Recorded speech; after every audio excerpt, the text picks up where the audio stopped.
연수기 제작 관련된 거, 물이 농약의 효과를 좌우한다라는 내용으로 오늘 시작하기 전에 잠깐 일반적인 내용을 좀 말씀드릴 게 있고,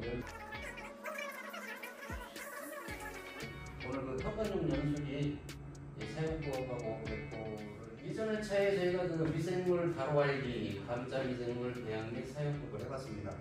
갖고 가신 거 잘 써보셨는지 모르겠는데요. 이 감자 미생물이 사실 진짜 이 자담 농법의 반절 이상을 차지한다고.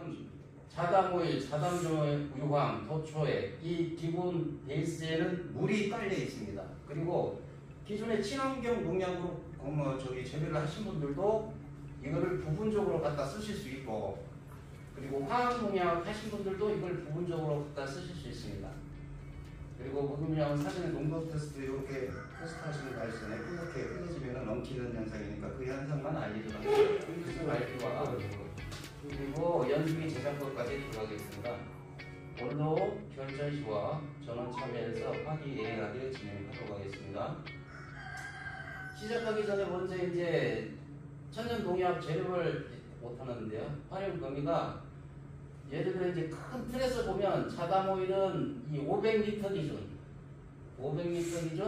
자담오일은 3리터에서 15리터, 과수 동계방제는 10리터 내외, 그리고 유황도 0.5에서 1리터. 이 구간 안에서 쓰는데 과수 예를 들어 이제 비닐하우스에서는 이거보다 더 약하게 시작해서 테스트를 해보셔야 됩니다. 근데 이제 기본적으로 이제 나중에 섞어서 쓰는 게 있는데 기본적으로 어느 수위를 딱 써보고 조금 더 거기에서 이렇게 증가시키면 돼요. 가장 약한 거 기준으로 해서.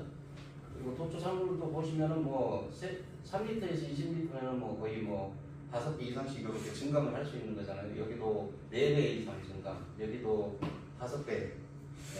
그러니까 일반 예방할 때는 예를 들어 3리터를 썼다 오일을.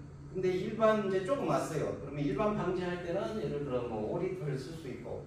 근데 긴급 방제 이제 이번에 저 이렇게 퍼졌어요. 예를 들어 지금 저기 탄저병이 퍼졌어. 그러면 저는 최대로 쓸 수 있는 데까지 써보는 거죠. 그 이상 써버리면 약해 있고 오히려 더 역효과 날 수 있으니까 이게 그 범주라고 보시면 됩니다. 그리고 미생물은 아까 전이든 후든 항상 깔고 할 수 있는 내용이고요. 그리고 자담농법의 농약은 식품 첨가물 수준의 천연 농약입니다. 그래서 우리가 보면은 미국 환경보호청 EPA의 랩 4B에 해당하는 우리 식품 첨가물 수준의 것으로 만들어진 겁니다. 다. 그래서 우리 그냥 마스크 안 쓰고 그냥 뿌리고 그리고 이 물로 세탁도 해도 되고 머리도 감아도 됩니다. 그러니까 그만큼 독성이 없고 지금 만들어지는 것은 다 먹어도 지장이 없는 그런 물질로 쓰게 되는 이 미국 EPA 기준으로 하면 리스트 4B에 해당한다고 합니다. 그리고 농약 살포의 최적은 습도가 높은 흐린 날 새벽이 가장 좋습니다. 그리고 그게 이제 그때를 못 맞췄을 경우, 그럴 때는 이제 해질녘 저녁, 요때 그러니까 제일 좋은 거는 습도가 높은 흐린 날 새벽, 빠를수록 좋습니다. 그러면 오래 지속이 되고, 그리고 식물이 광합성을 하는 시간이 오전 때 가장 활성화하기 때문에 그때 주면 사실 요거는 또 연면식 효과도 있습니다. 만약에 여기 지금 또 우리가 전착제도 그렇고 유황도 그렇고 이런 부분들이 병해충도 잡지만은 그것이 또 방제하는 과정에서 연면식 효과도 있기 때문에 그 시간을 맞춰서 하면 그만큼 효과가 더 높습니다. 농약은 사실 우리가 거품이 핵심인데 우리 거품만 발견한다고 일반 화학농 하실 때도 거품을 죽이고 뭘 넣어가지고 거품 없애는 거를 써가지고 하는데 그거는 효과를 더 떨어뜨리는 겁니다. 불편해가지고 하는데 사실 농약의 이 거품이 우리 이제 예를 들어 해충 같으면은 그러니까 이 거품이 이 살포 면적을 표면 면적을 넓게 해주거든요. 그리고 그 어떤 해충의 벌레들이나 이런 데들은 우리가 사실 기공을 막아서 죽이는 방식이거든요. 물론 이제 침투해서 하는 방식도 있는데 그래서 거품의 불편함을 감수하고 거품 많을수록 좋다. 그리고 그래야 전착 효과가 높아지고 살충 살균 효과가 높아집니다. 오늘 주제는 이제 이건 물이 농약 효과를 좌우한다. 연수물의 중요성에 대해서 한번 말씀드리겠습니다. 물이 농약 효과를 좌우하는데 지금 제일 왼쪽이 이게 단물, 연수, 빗물. 요게 지금 요 테스트한 겁니다. 이게 지금 투명할수록 이게 그 연수물에 가까운 단물입니다. 그리고 센 물일수록 이렇게 완전히 뿌얘집니다. 저희 집에서도 계곡에 내려온 물을 테스트해 보면 요거보다 한 50% 정도? 한쪽 물은 요렇게 완전히 뿌였습니다. 그러니까 이 물은 식물한테 공급해줘도 사실 별로 안 좋습니다. 그러니까 그 우리가 물 관수할 때도 너무 그 저기 철분 그런 것들이 많은 물들은 사람도 마찬가지잖아요. 그래서 사람이 먹는 생수나 수돗물도 이 마그네슘, 칼슘, 뭐 철분 이런 금속성 양이온들에 대한 조절을 해서 나옵니다. 그래서 지금 예를 들어 수돗물을 테스트해 보면 여기가 약간 뿌였습니다. 그리고 이쪽은 이제 샘물 경수라고 하고요. 이게 굉장히 중요합니다.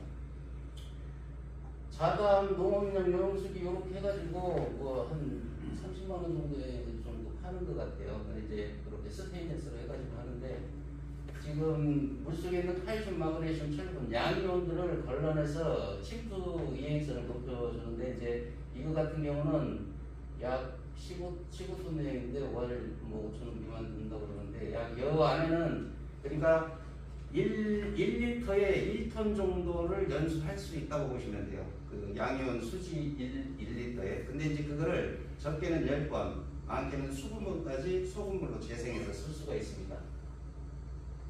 물론 이제 물의 강도에 따라서 아까 경수, 센 물일수록 이 양이온 수지가 역할을 많이 하니까 걔들을 빨리 걔들이 갈아줘야 되겠죠. 이제 그거는 물의 상태에 따라서 많이 좌우가 됩니다. 그리고 참고로 거품을 사라지게 하는 물질들이 이 식초, 목초, 설탕, 당밀, 뭐 바닷물 이런 부분들이 농약하고 같이 섞이면 거품을 없애줘서 약효를 떨어뜨리니까 가능하면 혼용을 안 하는 게 좋습니다. 식초, 목초, 설탕, 당밀액이, 바닷물. 그리고 우리가 이제 농약 전착 시험을 해서 농약이 깨지는 현상 이런 식으로 보면 물방울 뚝뚝뚝 있고 여기가 비어있지 않습니까? 이렇게. 그러면 이게 거포가 다 안 된 거예요. 농약이 깨졌다고 얘기하죠.